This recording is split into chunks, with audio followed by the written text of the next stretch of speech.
What is going on, everyone? Welcome to the video. My name is Jacob. Channel is Both Own Teslas.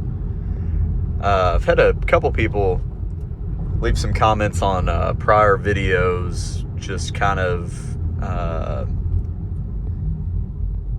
inquiring on what the actual driving is like on this vehicle. You know, the comfort levels, speed, suspension, all that kind of good stuff. So I figured in this video I would kind of just take you all through just a drive that many of you all will have every day. You know, a little bit of city driving, and then maybe towards the middle end of the video kind of go into some interstate and highway driving.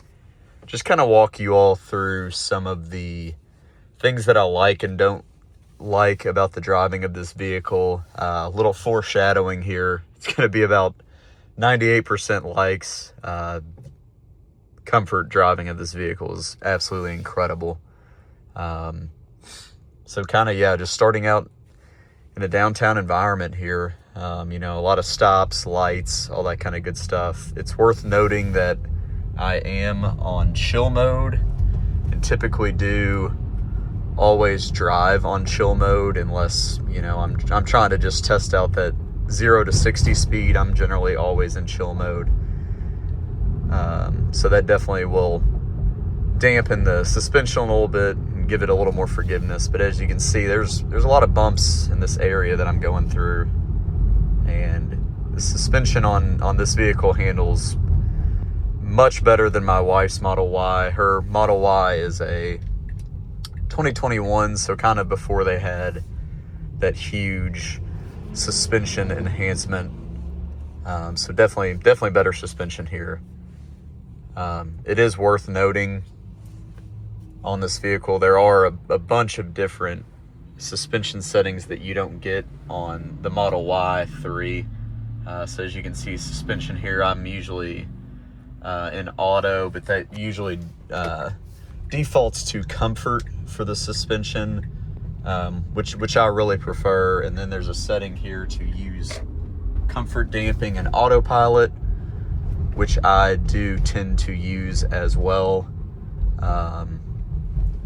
Usually, you know, when you're in autopilot, you're kind of wanting to just sit back, relax, and just kind of cruise along.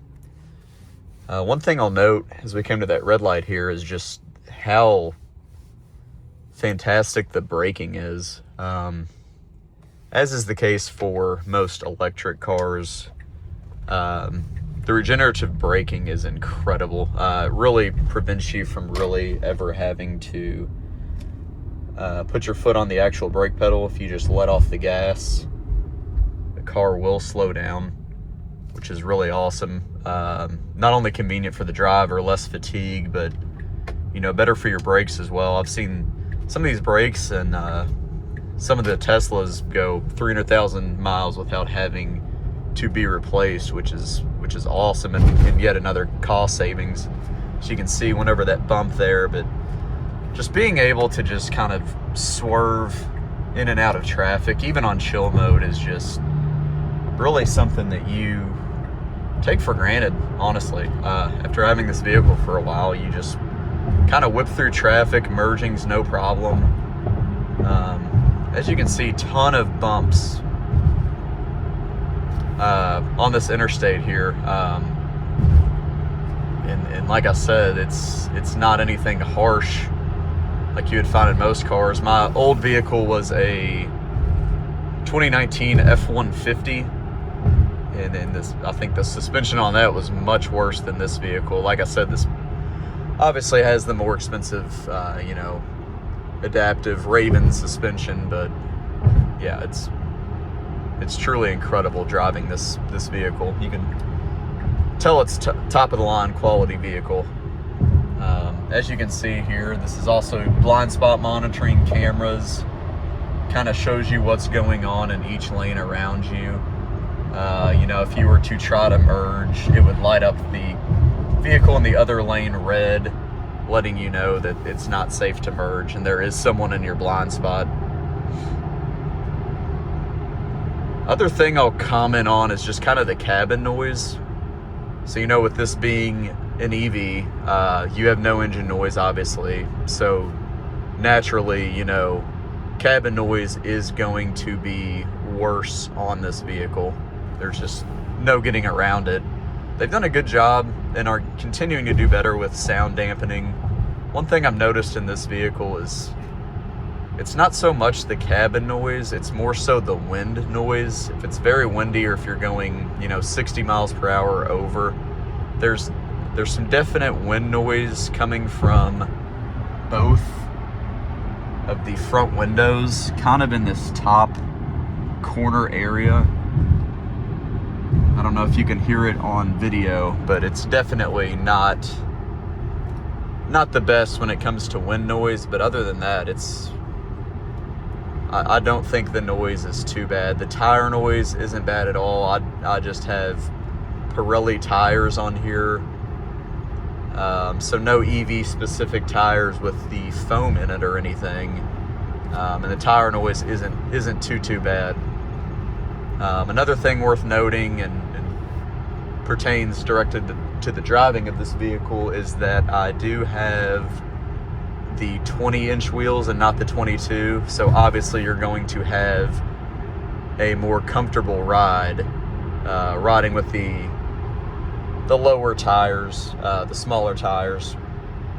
My wife's Model Y, she has the 19-inch tires instead of she has the 20-inch tires instead of the 18 or 19-inch tires. So the ride in her Model Y, prior to updating suspension and her having bigger tires, the suspension is definitely a negative in that vehicle.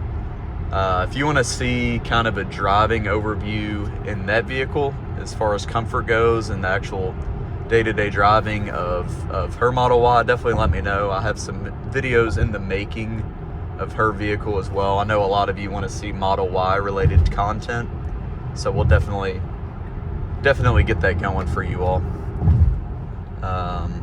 And if you like these kind of videos, definitely please like and subscribe down below. It really does help the channel out.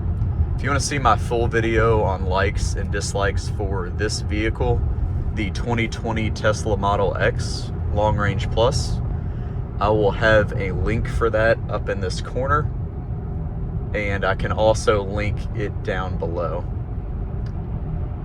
So as you can see, final run here, just kind of getting off this exit here, just showing you all kind of how it handles around curves. I mean, like I said, really nothing to be picky about whatsoever. It drives like an SUV. I don't think my wife's Model Y quite drives like an SUV. Feels still more like a car. But this vehicle truly drives like an SUV. You feel like you're sitting up higher, but it also, you know, has the control and comfort and quickness of a sedan or sports car. One other setting I'll show you all that you can change on here, which obviously directly correlates with the driving, is you can change the acceleration from, like I said, chill to standard. You can also change the steering weight, the level of the regenerative braking as well. So a lot of those will play a factor into the comfortability of the ride. But for just everyday, day-to-day driving, just wanted to kind of take you all through a trip of what it's like in this vehicle. Like I said, this is a legacy Model X, so I'm sure the newer Model X's,